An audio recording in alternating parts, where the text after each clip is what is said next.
My name is Khanjan Mehta, and I serve as the Vice Provost for Creative Inquiry and Director of the Mountaintop Initiative at Lehigh University. And I'm really excited to be here today to talk to you about opportunity recognition. So let's start by talking about some global grand challenges, such as global plastic waste. We know that every single day, thousands of tons of plastic waste ends up polluting our cities and ends up in the oceans, where it leads to further damage in the fragile ecosystems. Food insecurity and hunger. There are a billion people that don't have enough food to eat on a day-to-day basis. Climate change, which is at this point quickly becoming an existential question for all of us around the world. So these are examples of global grand challenges that every single person around the world is affected by in some way, right? And as green entrepreneurs, we feel strongly about these mega challenges and we want to make change. And change happens by keeping these large grand challenges in mind, but then thinking about specific opportunities where we can make change. So, what is an opportunity? An opportunity is a favorable set of circumstances that create the need for a product or service that can address that grand challenge. Opportunities have four essential qualities. Opportunities are attractive, they're durable, which means that it's not a fad, it's not something that's going to go away in the next few months, but there is a market, there is a need for creating value. There's a need from customers to create value for a longer time period. They are timely, the time has come, people recognize the problem, they want to make change, they're looking for some way in which they can address a need, address a problem. And ultimately, and most importantly, it creates value for customers. So opportunities are attractive, they're durable, they're timely, and they create value for customers. So, how do you, as entrepreneurs, go about identifying these opportunities? And I would say that it comes down to three things. The first, the most important one, maybe, is about observing trends. As entrepreneurs, as aspiring entrepreneurs, you need to develop your observational skills. Just read a lot, listen, understand, identify economic factors. For example, consumers' levels of disposable income, the fact that we have an increasing number of women in the workforce, the implications of the COVID pandemic, the implications of rapid urbanization, which is an economic trend as much as it is a social trend. It is leading to people being, or let's say both parents being very busy. It's leading to more stress in our lives. Trends related to technological advances. Everybody has a cell phone. We are increasingly mobile. E-commerce. You can sell all kinds of products over the web. Supply chains to some of the most remote parts of the world are quickly developing. And teleworking, for example, is a thing. And the current pandemic has proven that a large portion of people are actually able to work from home. So these are technological advances that are leading to fundamental shifts in our economy, in our society. And finally, trends that are driven by political action, things like further curbs on carbon emissions, restrictions placed on automobiles, for example. So, by observing and understanding these trends, green entrepreneurs can find opportunities for creating value, where they can solve a problem and then find a gap in the marketplace for their product to play a role and create value. So, as we talk about creating value and opportunities, let's start with the fundamental question. You've identified an opportunity. What is an idea then? Well, an idea is just a thought or a notion that may or may not meet the qualifications for an opportunity. So, in other words, all opportunities start with ideas, but we get thousands of ideas on a daily basis. Some of them are probably illegal and immoral, right? But some of those ideas, a very small number of the ideas, might lead us to good opportunities. And it's when we conflate ideas with opportunities is when we are most likely to fail. So, in other words, we need to pay attention and understand global grand challenges and how they are manifested on a day to day basis, how they affect people. We start with an idea, but ideas don't solve problems. We have to focus on opportunities, and some opportunities are actionable, some opportunities are probably not actionable, by us with the resources that we have or that we can bring to the table to address the need, to address the opportunity. So let's dig into this a little bit deeper. So climate change, one of the biggest challenges of our times, and one way to address climate change, well, first of all, no single individual or organization can address all the different climate change stressors, right? But collectively, we can make a dent. And one way to do that is by shifting to renewable sources of energy. And having a windmill farm out on the bay would be a wonderful idea, but that requires millions of dollars in investment, which most of us, let's say, might not be able to get easily. So it's an opportunity, but it's not an actionable opportunity. On the other hand, let's think about the problem of global plastic waste. And here's an example of a real opportunity that my team found working in the Philippines. So we have students from Lehigh University and from the University of the Philippines at Diliman working on a bunch of machines that take the plastic waste that is generated in the city, 1,350 tons of plastic on a daily basis. Only 20% is recycled. The other 80% goes into landfills. And so we have developed machines that take this plastic waste and convert them into upcycled products like bottles and plates and bricks and saucers and what have you, right? So we're locking up the plastic, we're creating value, and the folks that go about doing this end up making some money. So this is a green entrepreneurship venture where we are capitalizing on an opportunity that is actionable. We're talking about food insecurity and hunger. I can have several ventures in this space. One of which is a greenhouse, and you might have seen the other video where I get into the greenhouse story in a little detail to explain how a venture like this comes to life, what the progression looks like, how long it takes to make impact. But it's one way to empower farmers to address local food security challenges and to address stressors of climate change. Or another example that we are going to talk about in this particular session is around these super muffins that are made with locally sourced materials in Sierra Leone in West Africa, and they are high in vitamin A, zinc, iodine, and they essentially contain the kinds of micronutrients that kids 0 to 5 need to develop in a regular, normal way. So these are specific opportunities. If we can make these muffins and sell them at a price point that people can afford, we can make some money, but we can really create an enormous amount of value for our customers. We can reduce the malnutrition rates. We can reduce the stunting rates, and that way we can contribute to this larger grand challenge of food insecurity and hunger. So let's step out of this. So we've talked about grand challenges, opportunities, actionable opportunities. Next, let's talk about a typical venture life cycle, right? So this is what a typical venture life cycle looks like. It all starts with an idea. At some point, you validated the idea. We're going to talk about that soon. You have a prototype, you have a pilot. At some point, maybe you'll launch the venture. At some point, maybe you'll have positive revenues. Maybe you won't, you'll fail, and you'll learn, and you'll pivot. And at some point, you will reach steady state, at which point you reinvent yourself, introduce new products into the marketplace, or you die. So this is what a typical venture life cycle looks like, and what I consider as probably the most important aspect of the venture in the early stages, from the idea through the pilot stage, is to validate the venture. So what does validation mean? Validation means you're trying to answer this question of, are we building the right product with valid requirements that our customers appreciate, that they're asking for, that they're hungry for, quite literally sometimes. Does the product have the right features that people want? Does it have the kind of performance that people expect? Are we building the right product?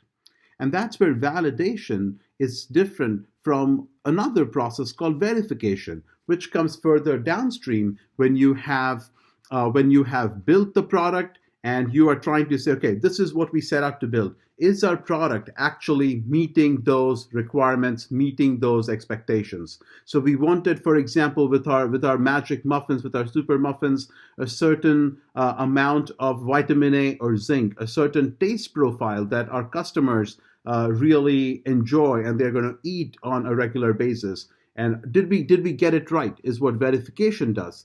But are those the right requirements? Are we building the right product? Is the first step. And today we're going to talk about validation. And validation is then the process that helps us identify opportunities that are really worth pursuing. So when we go about validating our product or service or system, there are four sets of questions we are trying to answer. We are trying to validate the concept. We're trying to validate the technology, if there is a technology, or if it's a policy intervention, if it is an educational intervention, we are trying to validate the policy aspect or the educational aspect of the product. We're trying to validate the revenue model. Can we make this an economically sustainable enterprise? And finally, we are trying to validate the usability. How will the human aspects of the venture, of the product, will our customers understand how to use the product? Are they likely to use it? Will they like using the product? And questions like those. So let's go through these four kinds of validations on a step-by-step basis. So let's talk about concept validation first. So concept validation, you're trying to answer this question as about, do the people understand your idea? Or rather, do the right people, do your customers, do the other stakeholders really understand what your idea is, what your product is, how it might work, how it might create value for them? Do your customers, do your stakeholders think that it solves a real problem that they truly care about?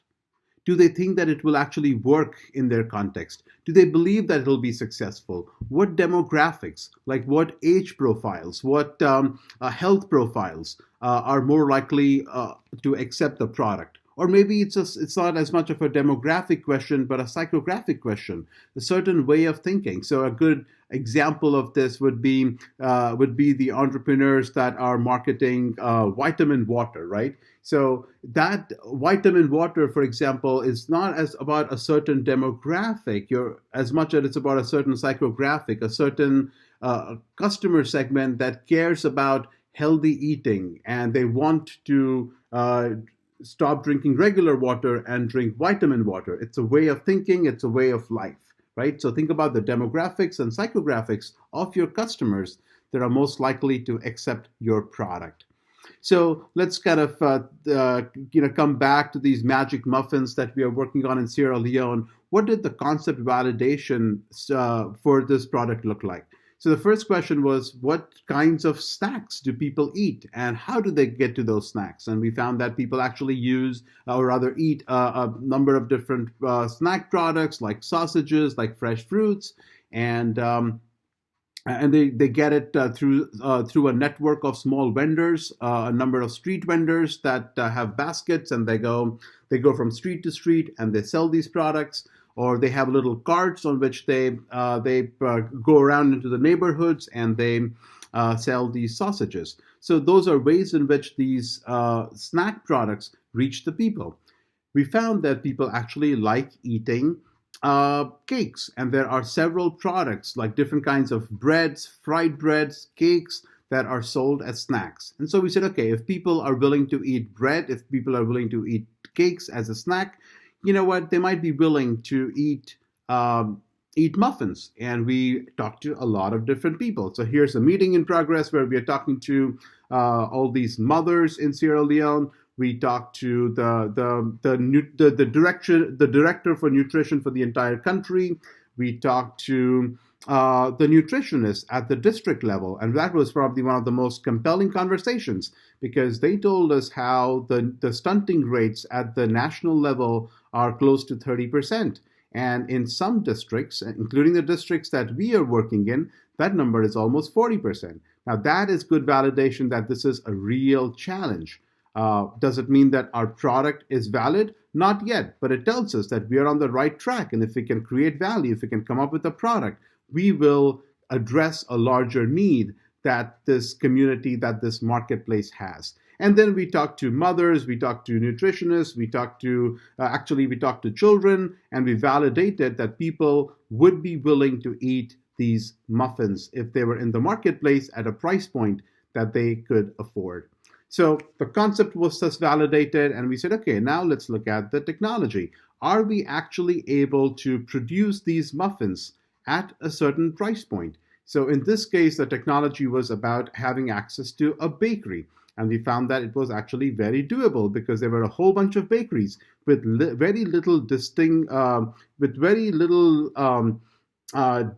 in the kinds of products that they manufacture for the marketplace. The vast majority of them make bread, and some make various kinds of cookies and cakes, but it's really like 90% of it is about making bread. And we found bakeries that had the capacity, that had the materials required, the equipment required to make these muffins. So they have the enabling technology, they have the infrastructure. If something breaks, who's going to fix it? And they have a whole system in place because the bakeries is where you can manufacture these muffins. Are there reliable vendors and supply chains? Do they have the technical know-how to develop the product or how to obtain it? In this case, our team is the expert, has expertise on the product development, and we have partners in Sierra Leone that are experts on the manufacturing aspects.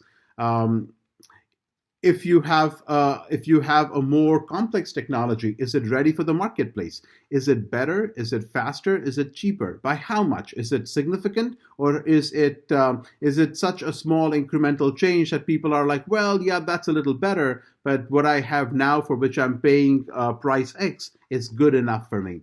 Is it a single-use technology or product, or is it a platform? And that was a really important moment for us for this particular venture, because we realized that if we could make muffins through this network of bakeries, we could make probably 8 to 10 other products. We could make a little bouillon cube that people can throw into their stews that contains the micronutrients that we want them to get. And they have a culture of using these bouillon cubes in their food on a regular basis, which further validated the concept, right? So now we have concept validation, we have technology validation. So here we are with some of our partners at Bete Bakery in Makeni in Sierra Leone, and they have all the equipment necessary to make these muffins and in large quantities that can make the venture profitable. Next, we had to validate the business model. So when you're trying to validate the business model, the kind of questions you are asking are, does your product solve a real burning problem? How do your customers solve the problem right now? What financial resources and burdens do they have? How much are they willing to pay? Ultimately, is this business economically sustainable? What are your startup and recurring costs? Maybe it's economically sustainable in the long term, but it requires a significant investment at the get-go that you may not be able to get access to unless you find the right partners. In which case, are the partners ready to work with you, take a share of the profit, and so you don't have to worry about that startup cost as much, and you can get going faster? What is your competitive advantage versus other ventures? What is the entire marketplace? And is the market large enough if you had other copycats entering the marketplace and trying to make similar products? So these are the kinds of questions you would ask as you try to validate the business model. So what did we do for this particular venture? We actually we talked to more than 30 or so street vendors, and we looked at what kind of products they sell, what is the price point, and we found that the price point was close to around 20 cents per snack product. And so that gave us a very clear idea as to what should be our price point, because we cannot sell our product for substantially more than what similar snack products are already selling in the marketplace. We actually visited with a number of our competitors, and it was very instructive because it was clear that the market for snack products like these was significant, and there was not as much competition as we had previously expected.